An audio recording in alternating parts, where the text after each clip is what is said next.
we think of Scotland's holiest sites, what springs to mind? Glasgow Cathedral, Iona Abbey and the Holy Isle, to name a few. But how much do we really know about them? Well, a new series on BBC4 this evening is promising something of a pilgrimage across 2,000 years of Britain's religious history, uncovering the stories behind many of our most famous sites. Pagans and Pilgrims aims to explain more about the myths and legends surrounding them. The programme is based on a book by Nick Mayhew Smith, and he joins us now. Good afternoon to you, Nick. Good afternoon. Now, you've spent 5 years researching your book, Britain's Holiest Places. What kick-started the interest for you?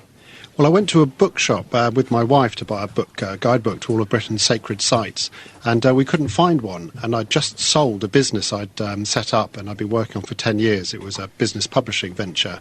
And in typical midlife crisis mode, I thought I'd go for a change. But rather atypically, I thought I'd spend all those proceeds on church guidebooks and campsite fees, rather than the more usual ways of squandering money. So I put 5 years into travelling all the way across Britain to see what had become of our sacred heritage. Now, the book has been turned into a television series. Is it primarily a religious programme? No, I think it's almost the opposite of that in a way. We go, for example, to the ruins of St Andrew's Cathedral, and you're looking there at a place really which has a kind of pivotal point in history, and a lot of the places in my book and in the TV series are landscape elements. There's islands where saints have gone and so on. So I think religion is probably a much more kind of narrow view of this, and that this is stuff that anybody, a Christian or an atheist or somebody of any faith, could go and appreciate the kind of beautiful landscapes and the stories that have made up our nation's tales. Were you surprised at how many kind of ancient relics are littering around the Western Isles in particular? Yes, the Western Isles are a rich hunting ground if you're interested in following the traces of the old saints. And what I think is particularly good about the Western Isles of Scotland is you've got, on the one hand, Iona, which is almost leading light. It was one of the first places to be restored as a religious community in the whole of Britain.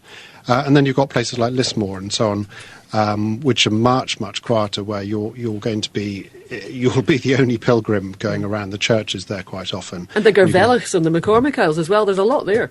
Well, the Garvellichs, exactly. I mean, you could almost, the starting point of America is almost the Garvellichs, where St Brendan perhaps had his base and set off from there to discover America.